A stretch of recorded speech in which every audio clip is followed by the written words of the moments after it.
Hello and welcome to part 5 of our lithium battery lecture. Now we continue with the cell designs. So we have different cell designs on lithium batteries, and the first one are the typical button cells, for example for watches and backup batteries in any the electronic circuits. Then we have the large format lithium ion cells, and they are produced in round form, in prismatic form, and in coffee bag designs. They are sealed airtight, so there is no direct contact between the cell interior and the external environment. Depending on the rated capacity, several electrode pairs are stacked together, or one electrode pair is wound and coiled. In general, the positive and negative electrodes are dimensioned to ensure the negative electrode's capacity exceeds the positive electrode's capacity. This prevents overcharging of the negative electrode during charging. Starting with the round design, in round cells, the electrode stack coil is placed in a metal housing. The external poles are either located on one side or on opposite side.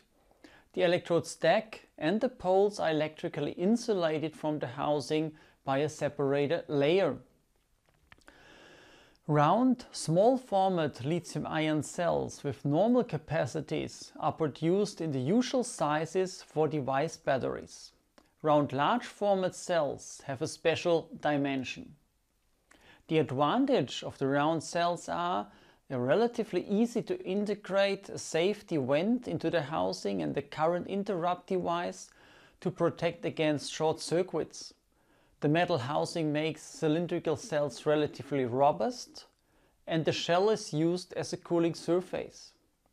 The disadvantage is, especially at higher currents or lower exterior temperatures, this may have a negative effect on the temperature distribution.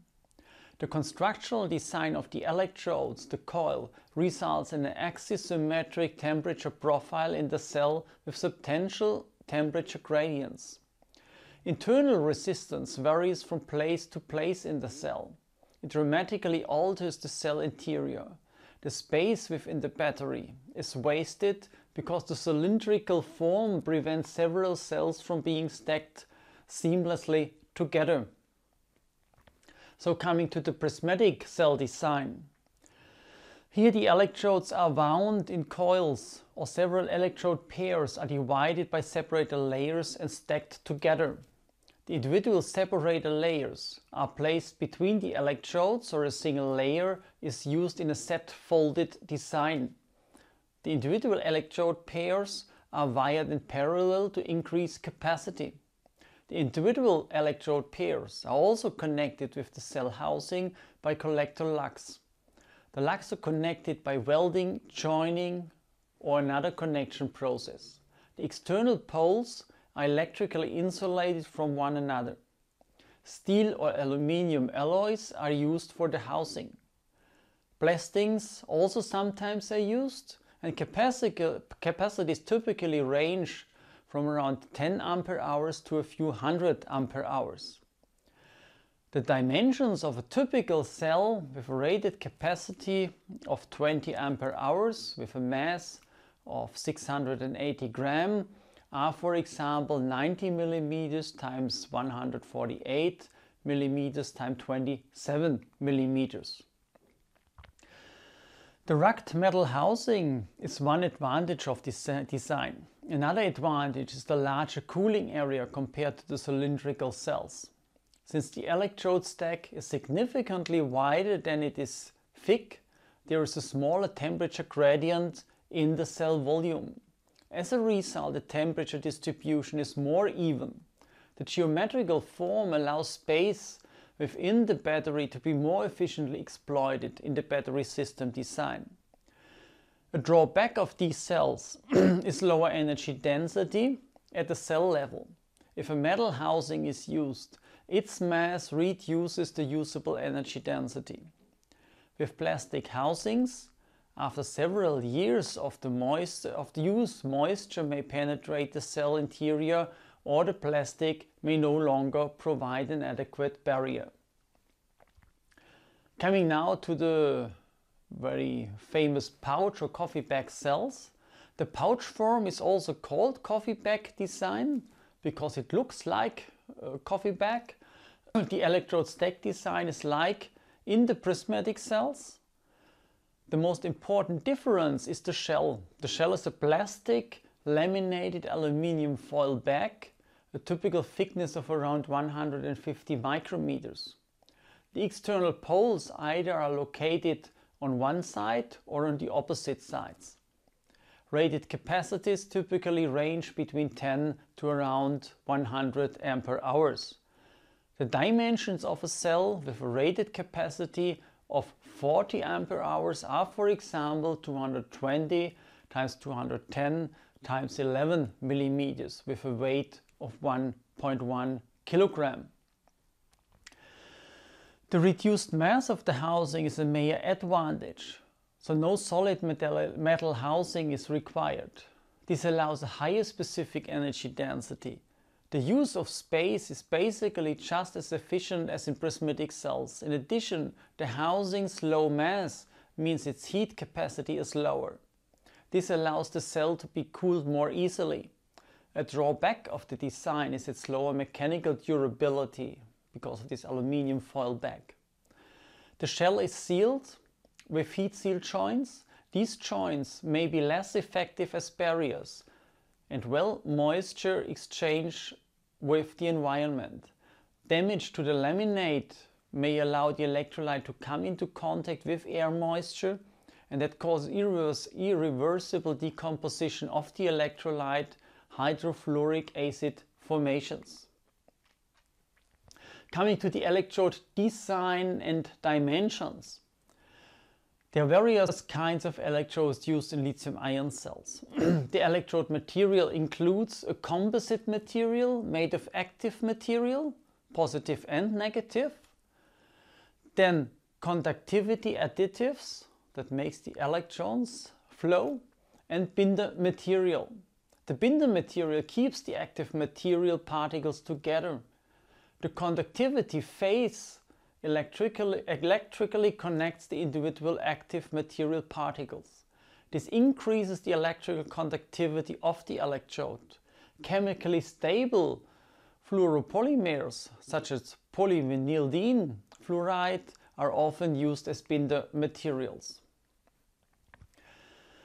Electrode material is applied to the electricity collectors using a coating process. The original materials in powder form, active material, binder additives, are first mixed in a solvent to create a homogeneous dispersion. Electrode layer thickness typically range from several tenths of micrometers to about 100 micrometer. For active materials containing a PVDF binder, often the solvent N-methyl-2-pyrrolidone is used. After coating, a drying step follows to remove the solvent.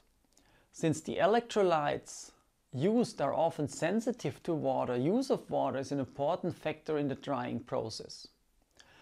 Some active materials tend to age when exposed to moisture. As a result, especially critical process steps in cell manufacture are performed in dry rooms or in an inert gas atmosphere.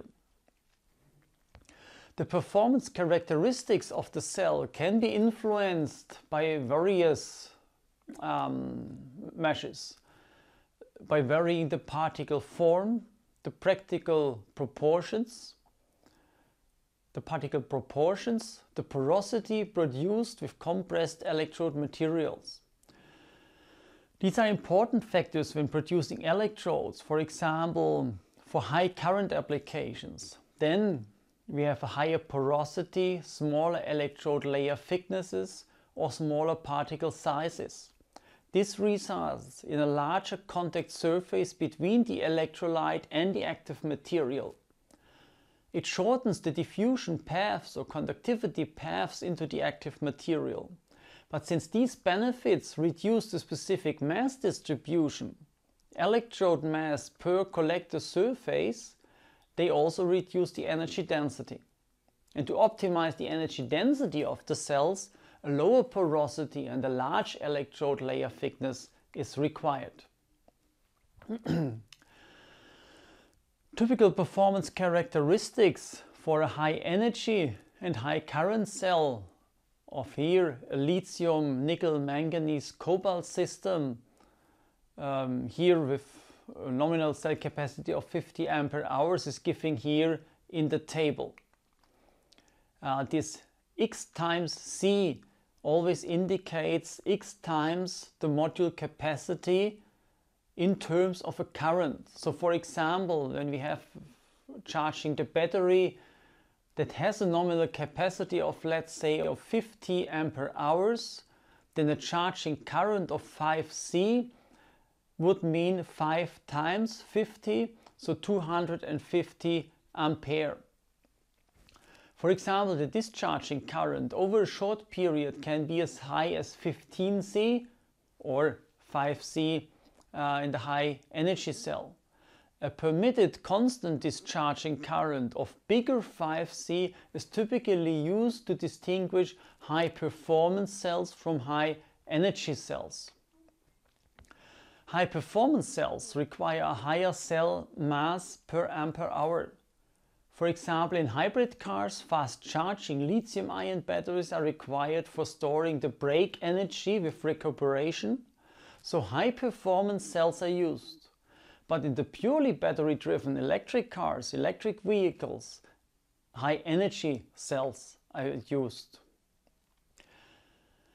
Maximum energy density of lithium, nickel, manganese, cobalt batteries is theoretically around 650 watt-hours per kilogram, but in practical energy densities achieved is around 150 to 180 watt-hour per kilogram. And this is because the cell weight includes both the active but as well as all the passive components too. As a result, there is a discrepancy between the theoretical density, energy density, and the practically available energy density with all the battery system. And now we look how we operate the batteries in daily life. Thank you very much.